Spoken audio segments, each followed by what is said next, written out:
தொலைபேசி வாயிலாக சட்டமன்ற உறுப்பினர் திரு தினகரன் அவர்களுடைய அணியில் இருக்கக்கூடிய திரு வெற்றிவேல் அவர்கள் நம்முடைய தொலைபேசி வாயிலாக இணைகிறார். வணக்கம் திரு வெற்றிவேல், நிகழ்ச்சியில் இணைந்தமைக்கு நன்றி. இந்த இரண்டு விஷயங்களிலுமே உங்களுடைய பார்வையை பெற விரும்புகிறேன். முதற்கட்டமாக நீங்கள் உட்பட 19 சட்டமன்ற உறுப்பினர்கள் ஆளுநரிடம் கொடுத்திருக்கக்கூடிய கடிதம் தொடர்பாக சபாநாயகரிடமிருந்து நோட்டீஸ் உங்களுக்கு வழங்கப்பட்டிருந்தது.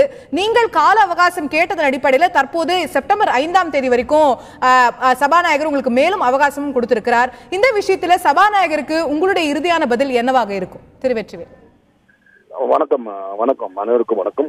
அதாவது சபாநாயகர் அவர்களுக்கு கொடுக்கப்பட்ட கடிதம் விப்பு ஃபார்வர்ட் பண்ண கடிதத்தை சபாநாயகர்களுக்கு ஃபார்வர்ட் பண்றாரு. விப்பு கொடுத்த கடிதத்தை சபாநாயகர்களுக்கு ஃபார்வர்ட் பண்றாரு. நாங்க இன்ட்ரீமா ஒரு பதில கொடுத்துட்டோம், கால அவகாசமும் கேட்டிருக்கோம், கால அவகாசம் கொடுக்கப்பட்டிருக்கு, அவ்வளவுதான்.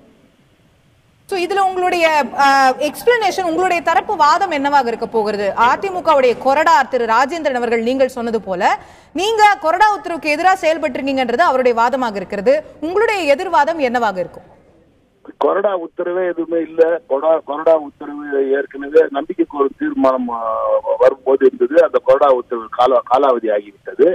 நாங்கள் மேதகு ஆளுநரிடம் குறிப்பிடும்போது கூட எங்கள் அண்ணா திராவிட முன்னேற்ற கழக உறுப்பினர்கள் என்ற எங்கள் உரிமையை நாங்கள் விட்டுக் கொடுக்க விரும்பவில்லை. இந்த அரசாங்கம், இந்த எடப்பாடி தலைமையிலான அரசாங்கம், ஓ பன்னீர்செல்வம் இணைந்ததான அரசாங்கம் ஏற்கனவே ஓ பன்னீர்செல்வம் ஊழல் குற்றச்சாட்டை சொல்லி ஆர்ப்பாட்டம் வரைக்கும் போயிருக்காரு. 15 நாள்ல என்ன மாறிச்சுன்னு உங்களுக்கு தெரியல. அதனால இவங்க 2 பேர் மேலே எங்களுக்கு நம்பிக்கை இல்லை. இவங்களோட நடவடிக்கை மக்கள் விரோத நடவடிக்கையாகவும் அதிகார துஷ்பிரயோகமும் பார்க்கணும்னு சொல்லி தெளிவா அதுல எல்லாத்தையுமே கோட் பண்ணிருக்கோம் ஆளுநர் அவர்களுக்கு கொடுக்கும்போது. ரைட். சோ இது கொறடா உத்தரவே இந்த விஷயத்துல செல்லாது அப்படிங்கிறது உங்களுடைய பார்வையா நீங்க பதிவு செய்றீங்க.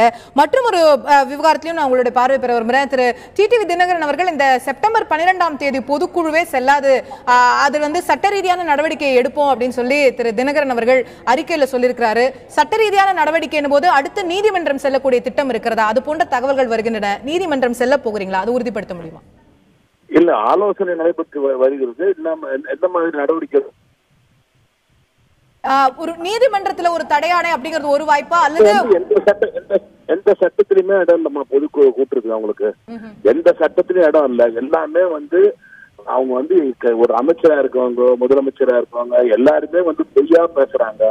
அவங்க அரசியல் காப்பு பதவி ஏற்றுக்கும் போது பொய் பேச மாட்டோம், பதவி ஏற்றுக்கிறோம். அதெல்லாம் மீறி சும்மா தப்பா எந்த விஷயத்துலயும் இருக்கட்டும், ஒரு கட்சி விஷயமானா இருக்கட்டும், அரசாங்க விஷயமானா இருக்கட்டும், எல்லா விஷயத்தையும் பொய்ய தவிர எதுவும் பேச மாட்டாங்க. சொல்லுங்க. நீதிமன்றம் செல்றதுக்கான வாய்ப்பும் இருக்கு அப்படின்னு சொல்லிருந்தீங்க. மற்றும் ஒரு வாய்ப்பா நீங்கள் உங்களுடைய அணி இந்த பொதுக்குழு அவங்க தொடர்ந்து செய்ய போறோம்ன்ற நிலைப்பாடு அவங்களுக்கு இருக்கு. அப்போ நீங்க ஒரு போட்டி பொதுக்குழுவை கூட்டுவதற்கான வாய்ப்பு இருக்கா? இல்லம்மா, அவங்களுக்கு பொதுக்குழு கூட்டுவதற்கு அதிகாரம் கிடையாது.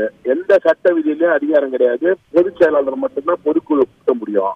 சோ பேசிக்கா எல்லா வகையிலயும் அவங்க குறிப்பிடுற சட்டப்படி பார்த்தாலும் அந்த உறுப்பினர்கள் கோரிக்கைக்கு ஏற்று பொதுக்குழு கூட்டினாலும் அதுவும் பொதுச் செயலாளர்கிட்ட போய் கேட்டுதான் ஆகணும். பொதுச் செயலாளர்கிட்ட அந்த பொதுக்குழுக்கான காரணத்தை சொல்லி ஆக வேண்டும். பொதுச் செயலாளர்கிட்ட அந்த பொதுக்குழுவில் ஏற்றப்பட இருக்கின்ற தீர்மானத்தை பற்றியும் விளக்கம் கொடுத்தாகணும். அதுல இருக்க ஒரு தீர்மானத்தை மாற்ற சொன்னா மாற்றி ஆகணும். இவங்க இஷ்டத்துக்கு தன்னிச்ச எதாச்சிகாரமா நடக்க முடியாது. சட்ட விதி, அதிமுக சட்ட விதி சொல்றது. இது சட்ட விதிகளுக்கு புறம்பானது அப்படிங்கிறது உங்களுடைய கருத்தாக இருக்கிறது. சோ ஒரு போட்டி பொதுக்குழு நடைபெறும். ஏற்கனவே சட்டமன்ற உறுப்பினர் திரு தங்க தமிழ்ச்செல்வன் அவர்கள் நமக்கு பேட்டி அளிக்கும் போது அவங்க பொதுக்குழுவை கூட்டட்டும், நல்லதுதான், அப்போ நிலைப்பாடெல்லாம் தெளிவா தெரிஞ்சிரும் அப்படின்னு சொல்லி திரு தங்க தமிழ்ச்செல்வன் அவர்கள் சொல்லியிருந்தார். அப்போ இதே பொதுக்குழுல உங்களுடைய ஆதரவாளர்களும் சென்று பங்கேற்று அங்க உங்களுடைய கருத்துக்களை தெரிவிக்க வாய்ப்பு இருக்கா? இல்ல, அந்த மாதிரி எந்த முடிவு பண்ணலாமா? இன்னொன்னு குறிப்பிட விரும்புகிறேன். ஓ பன்னீர்செல்வம் அவர்களுக்கு அடிமட்ட உறுப்பினர்ல கட்சியிலிருந்து நீக்கிருக்கோம். அது கூட இன்னும் பேசிக்கா எடப்பாடி பழனிசாமி தெரியலன்னா என்ன பண்ண முடியும்? நீங்க சொல்லுங்க. ஜெயக்குமார் போன்றவர்களுக்கு, எடப்பாடி பழனிசாமி போன்றவர்களுக்கு தெரியலன்னா இது ignorance of law is not our mistake. Right. Ignorance of law is ignorance of law.